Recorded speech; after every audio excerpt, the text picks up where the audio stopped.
ಅಸ್ಸಲಾಂ ವಲೈಕುಂ ವರಹಮತುಲ್ಲಾಹಿ ವಬರಕಾತು. ಎಲ್ಲರಿಗೂ ನನ್ನ ನಮಸ್ಕಾರಗಳು. ನನ್ನ ಹೆಸರು ಡಾಕ್ಟರ್ ಫಜಲ್ ಅಂತ. ನಾನು ಶ್ರೀದೇವಿ ಮೆಡಿಕಲ್ ಕಾಲೇಜಲ್ಲಿ MS ಜನರಲ್ ಸರ್ಜರಿ ಮಾಡಿ ನನ್ನ ಇಡೀ RGHS ರಾಜೀವ್ ಗಾಂಧಿ ಯೂನಿವರ್ಸಿಟಿಗೆ 10th ರ್ಯಾಂಕ್ ಬಂದಿದೆ ಅಂತ ಹೇಳಿ ಜಾಮಿಯಾ ಮಸೀದಿ ಕಮಿಟಿ ಕಡೆಯಿಂದ ನನಗೆ ಇವತ್ತು ಸನ್ಮಾನ ಇಟ್ಕೊಂಡಿದ್ದಾರೆ.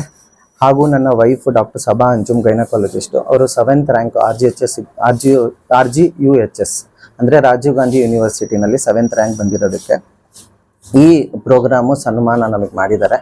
ನನ್ನ ಮನಸ್ಸಿಂದ ಹೃದಯಪೂರ್ವಕ ನಾನು ಧನ್ಯವಾದಗಳನ್ನು ಅರ್ಪಿಸುತ್ತೇನೆ ಈ ಕಮಿಟಿಗೆ. ಮತ್ತು ಇನ್ನೊಂದು ಮಾತು ಏನು ಹೇಳಬೇಕು ಅಂತ ಇಷ್ಟಪಡ್ತೀನಿ ಅಂತ ಹೇಳಿದ್ರೆ, ಈ ಕಮಿಟಿ ಬರೀ ಇವತ್ತಿಗೆ ಸನ್ಮಾನ ಮಾಡಿದ್ದಾರೆ ಅಂತ ಅಲ್ಲ, 2010 ಮತ್ತು 11ನೇ ಸಾಲಿನಲ್ಲಿ ನಾನು ಇಡೀ CET ಟೈಮಲ್ಲಿ 679 ರ್ಯಾಂಕಿಂಗ್ ಬಂದಿದ್ದೆ. ಇದೇ ಕಮಿಟಿ ನನಗೆ 2010 ಈ ಜಾಗದಲ್ಲಿ ಆವಾಗಲೇ ಸನ್ಮಾನ ಮಾಡಿತ್ತು. ಒಂದು. ಎರಡನೇದು, ಪ್ರತಿ ವರ್ಷ SSLC ಮತ್ತು PUC ಯಾರು ಡಿಸ್ಟಿಂಕ್ಷನ್ ಬರ್ತಾರೆ, ಯಾರು ಪರ್ಸೆಂಟೇಜ್ ತೆಗಿತಾರೆ, ಪ್ರತಿ ವರ್ಷ ಅಲ್ಲಿಂದ ಇಲ್ಲಿವರೆಗೂ ಇವರು ಸ್ಕಾಲರ್ಶಿಪ್ಪು ಎಜುಕೇಷನ್ ಏನು ಇದೆ ಅದಕ್ಕೆ ಬೆಳೆಸೋಕ್ಕೋಸ್ಕರ ಯಾವುದೇ ಕ್ಯಾಸ್ಟು ಯಾವುದೇ ಇದು ನೋಡಿಲ್ಲಲ್ಲ ಎಲ್ಲರಿಗೂ ಸ್ಕಾಲರ್ಶಿಪ್ ವಿತರಣೆ ಮಾಡ್ತಾ ಇದ್ದಾರೆ. ಒಂದು. ಎರಡನೇದು, ಈ ಕಮಿಟಿ ಬಗ್ಗೆ ಹೇಳಬೇಕು ಅಂತ ಹೇಳಿದ್ರೆ, ಕೋವಿಡ್ ಮಹಾಮಾರಿನಲ್ಲಿ ನಾನು ಹಾಸ್ಪಿಟಲ್ ಪೇಷಂಟ್ಸ್ ನೋಡೋ ಟೈಮಲ್ಲಿ ನನಗೆ ಇಲ್ಲಿಂದ ಫೋನ್ ಬಂತು, ಡಾಕ್ಟರ್ ಇಲ್ಲಿ ಸ್ವಲ್ಪ ಬನ್ನಿ ಅಂತ. ಇದೇ ಕಮಿಟಿ ಹೇಳಿ ಸರ್ ಏನು ಕರೆದಿದ್ದು ಅಂತ ಕೇಳಿದಾಗ ಒಂದೇ ಮಾತು ಹೇಳಿದ್ರು, ಇಡೀ ಹಾಸ್ಪಿಟಲ್ ಅಲ್ಲಿ ಕೋವಿಡ್ ಅಂತ ಯಾರಾದ್ರೂ ನೆಗಡಿ ಕೆಮ್ಮು ಜ್ವರ ಅಂತ ಬಂದ್ರೆ ಫ್ರೀ ಮಾಡಿ ಟ್ರೀಟ್ಮೆಂಟ್, ನಾವು ಅದನ್ನ ಪೇಮೆಂಟ್ ಕೊಡ್ತೀವಿ ಇಲ್ಲಿಂದ ನಮ್ಮ ಮಸೀದಿ ಕಡೆಯಿಂದಾನೆ ಅಂತ ಹೇಳಿ. ಯಾವುದು ಕ್ಯಾಸ್ಟ್ ನೋಡ್ಬೇಡಿ, ಯಾವ ಪೇಷಂಟ್ ಬಂದ್ರು ಫಾರ್ಮಸಿಯಿಂದ ಹಿಡಿದು ಲ್ಯಾಬ್ ಟೆಸ್ಟ್ ಇಂದ ಹಿಡಿದು ಟೋಕನ್ ಹಿಡಿದು ಎಲ್ಲಾನು ನೀವು ಫ್ರೀ ಮಾಡಿ ಅಂತ ಹೇಳಿದ್ದಾರೆ. ಒಂದು. ಎರಡನೇದು, ಎಜುಕೇಶನ್ ಅದಾಯ್ತು.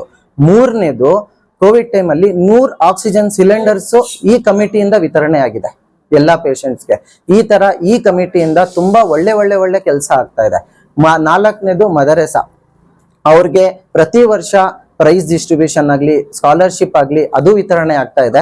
ಇದರಿಂದ ನಮ್ಗೆ ಪ್ರೇರಣೆ ಏನ್ ಸಿಗುತ್ತೆ ಅಂತ ಹೇಳಿದ್ರೆ, ಈ ಕಮಿಟಿಯಿಂದ ಇವಾಗ ಬೇರೆಯವ್ರು ನೋಡಿದಾಗ ನಾವು ಇನ್ನೂ ನಾವು ಡಾಕ್ಟರ್ಗಳಾಗ್ಬೇಕು, ಇನ್ನೂ ಇಂಜಿನಿಯರ್ಗಳಾಗ್ಬೇಕು. ನನ್ನ ವಯಸ್ಸಲ್ಲಿ ಕಮ್ಮಿ ಇದ್ರು ಇಲ್ಲಿ ನನ್ಗಿಂತ 4 ಪಟ್ಟು ವಯಸ್ಸಲ್ಲಿ ಜನ ಇದ್ದಾರೆ, ಆದ್ರೂ ನಮಗೆ ಕರೆದ್ಬಿಟ್ಟು ಶಾಲಾ ಹಾರ ಹಾಕಿ ಇಷ್ಟೊಂದು ಸನ್ಮಾನ ಮಾಡ್ತಾರೆ ಅಂತ ಹೇಳಿದ್ರೆ, ನಾನು ನಮ್ಮ ಜಾಫರ್ ಅಣ್ಣ ಮತ್ತೆ ನಾಯಿಬೆ ಮುತ್ತಲ್ಲಿ ಅನ್ಸರ್ ಸಾಬು ಮತ್ತೆ ರಹಮತುಲ್ಲಾ ಅಣ್ಣ ರಫೀ ಭಯ ಎಲ್ಲಾರು ಕಮಿಟಿ ಏನಿದ್ದಾರೆ, ಹಾದರು ಫುಲ್ ಕಮಿಟಿ ಏನಿದ್ದಾರೆ, ಮುನವರ್ ಸಾಬ್ರು, ಅಜೀಮ್ ಸಾಬ್ರು ಮತ್ತೆ ಇಕ್ಬಾಲ್ ಸಾಬ್ರು ಎಲ್ಲಾರ್ಗು ನಾನು ನನ್ನ ಮನಸ್ಸಿಂದ ಹೃದಯಪೂರ್ವಕ ಧನ್ಯವಾದಗಳನ್ನ ಹೇಳ್ತಾ ನನ್ನ 2 ಮಾತು ಮುಗಿಸ್ತೀನಿ. ಅಸ್ಸಲಾಮು ಅಲೈಕುಂ, ನಮಸ್ಕಾರ ಎಲ್ಲರಿಗೂ. ನಾನು ಡಾಕ್ಟರ್ ಸಬಾ, ಹೆರಿಗೆ ಮತ್ತು ಸ್ತ್ರೀ ರೋಗ ತಜ್ಞೆ, ಲೈಫ್ ಕೇರ್ ಹಾಸ್ಪಿಟಲ್. ಇವತ್ತಿನ ದಿನ ನನಗೆ ಜಾಮಿಯಾ ಕಮಿಟಿಯಿಂದ ಸನ್ಮಾನ ಸಮಾರಂಭ ಏನ್ ಏರ್ಪಡಿಸಿದ್ದಾರೆ ಅದಕ್ಕೆ ನಾನು ಹೃತ್ಪೂರ್ವಕ ಧನ್ಯವಾದಗಳನ್ನ ಹೇಳ್ತೀನಿ. ನನಗೆ ತುಂಬಾ ಖುಷಿ ಆಗ್ತಾ ಇದೆ ಇವತ್ತು ಈ ಸನ್ಮಾನ ಸಮಾರಂಭ ಭಾಗಿಯಾಗಿರಕ್ಕೆ.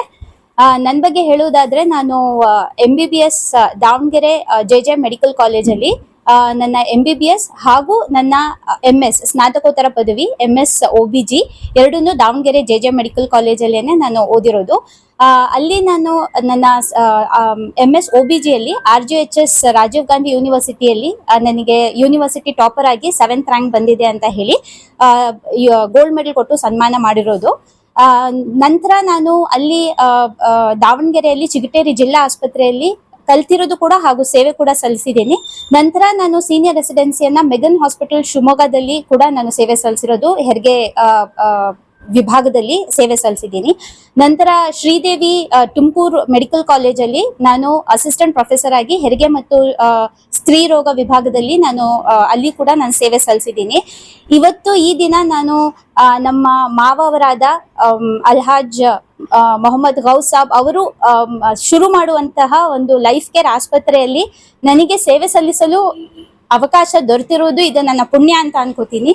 ನಾನು ಈ ಮೂಲಕ ಎಲ್ಲರಲ್ಲೂ ವಿನಂತಿಸಿಕೊಳ್ಳುವುದೇನಂತ ಹೇಳಿದ್ರೆ, ಹೆಣ್ಮಕ್ಳಿಗೆ ಆದ ಏನೇ ಸಮಸ್ಯೆ ಆಗ್ಲಿ, ರಕ್ತಸ್ರಾವ ಹೆಚ್ಚಿಗೆ ಆಗುವುದು ಅಥವಾ ಗರ್ಭಕೋಶದಲ್ಲಿ ಗೆಡ್ಡೆ ಇರುವುದು ಅಥವಾ ಬಂಜೆತನ ಸಮಸ್ಯೆ ಆಗ್ಲಿ, ಬಿಳಿ ಬಟ್ಟೆ ಸಮಸ್ಯೆ ಆಗ್ಲಿ, ಹೆಣ್ಣು ಮಕ್ಕಳಿಗೆ ಸಂಬಂಧಪಟ್ಟಂತೆ ಏನೇ ಸಮಸ್ಯೆ ಇದ್ರೂ ಕೂಡ ಅದ್ರ ಚಿಕಿತ್ಸೆ ಹಾಗೂ ಪೂರ್ತಿ ಪ್ರೆಗ್ನೆನ್ಸಿ ಪ್ರಸೂತಿ ಕೇರ್ ಏನೇ ಇದ್ರೂ ಕೂಡ ನಮ್ಮ ಆಸ್ಪತ್ರೆಯಲ್ಲಿ ನಾವು ಚಿಕಿತ್ಸೆ ಕೊಡಬೇಕು ಅಂತ ಈ ಆಸ್ಪತ್ರೆಯನ್ನು ಒಳ್ಳೆ ಶುರು ಮಾಡ್ತಾ ಇದೀವಿ. ಹಾಗಾಗಿ ನಿಮ್ಗೆ ಎಲ್ಲರಿಗೂ ಇಲ್ಲಿ ಬಂದು ಈ ನಮ್ಮ ಸೇವೆಗಳನ್ನು ಸದುಪಯೋಗ ಪಡಿಸ್ಕೊಳ್ಳಿ ಅಂತ ಹೇಳ್ತಾ ನಾನು ಮಾತು ಮುಗಿಸ್ತೇನೆ. ಅಸ್ಸಲಾಮು ಅಲೈಕುಂ, ಎಲ್ಲರಿಗೂ ನಮಸ್ಕಾರ.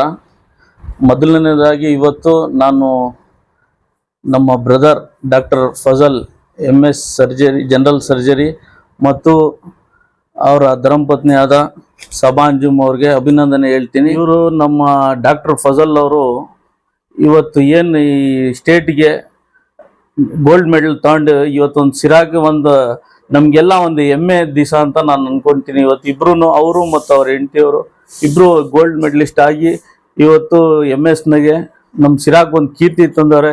ಅದು ನಾನು ಪೂರ್ತಿ ನಮ್ಮ ಕಮಿಟಿ ಪರವಾಗಿ ಮತ್ತು ಸಿರಾಜ್ ಜನತೆ ಪರವಾಗಿ ಇನ್ನೊಂದ್ಸರಿ ಅವ್ರಿಗೆ ಅಭಿನಂದನೆ ಹೇಳ್ತೀನಿ. ಮತ್ತು ಇವ್ರ ಲೈಫ್ ಕೇರ್ ಹಾಸ್ಪಿಟ್ಲವರು MD ಆದಂಥ ನಮ್ಮ ಡಾಕ್ಟರ್ ಫಜಲ್ ಅವರು ಮೊದಲಿನಿಂದಾಗ ಈ ಕೋವಿಡ್ ಟೈಮ್ನಾಗೆ ಭಾಳ MBBS ಇದ್ರು. ಆ ಟೈಮ್ನಾಗೂ ಫುಲ್ ಆಕ್ಟಿವ್ ಡಾಕ್ಟರ್. ನಮ್ಮ ಕಮ್ಮಿ ವಯಸ್ಸಿನಾಗೂ ಜನ ಸೇವೆ ಮಾಡ್ಬೇಕಂತ ಭಾಳ ಆಸೆ. ನಮ್ಮ ಜಾಮಿಯಾ ಮಸೀದಿ ಹತ್ರನೂ ಬಂದು ಎಲ್ಲ ಗೈಡ್ ಮಾಡ್ತಿದ್ರು, ಯಾವ ಥರ ಮಾಡಬೇಕು, ಏನೇನು ಈ ಕೋವಿಡ್ ಟೈಮ್ನಾಗ ಜನಕ್ಕೆ ಏನು ಕಷ್ಟದಾಗ ಇದ್ದಾರೆ ಅವ್ರಿಗೆ ಯಾವ ಥರ ಬಗೆಹರಿಸ್ಬೇಕಂತ ಭಾಳ ಬಂದು ಇಲ್ಲಿ ನಮ್ಗೆ ಸಾಥ್ ಕೊಡ್ತಿದ್ರು. ಇನ್ನೊಂದು ಹೇಳ್ಬೇಕಂದ್ರೆ ಅವರು ಧರ್ಮಪತ್ನಿ ಈಗ ಹೆಣ್ಮಕ್ಳಿಗೆ ಭಾಳ ತುಮಕೂರಿಗೆ ಹೋಗ್ಬೇಕಾಗುತ್ತೆ. ಇಲ್ಲೇ ಒಳ್ಳೆ ಗೋಲ್ಡ್ ಮೆಡಲಿಸ್ಟ್ ಡಾಕ್ಟರ್ ಇದ್ದಾರೆ. ಎಲ್ಲರಿಗೂ ನಾನು ವಿನಂತಿ ಮಾಡ್ತೀನಿ ಏನಂದ್ರೆ ತುಮಕೂರಿಗೆ ಹೋಗೋದು ಬೇಕಾಗಿಲ್ಲ. ಈಗ ಒಳ್ಳೆ ನಮ್ಮ ಸಿರಾದಾಗೆ ಒಳ್ಳೆ ಡಾಕ್ಟರ್ ಇದ್ದಾರೆ. ಎಲ್ಲರೂ ಲೈಫ್ ಕೇರ್ ಹಾಸ್ಪಿಟ್ಲಿಗೆ ಬಂದು ಭೇಟಿ ಮಾಡಿ ಅಂತ ನಾನು ಹೇಳ್ಕೊಂಡು ಇವ್ರಿಗೆ ಶುಭಾಶಯಗಳು ಕೋರ್ತೇನೆ.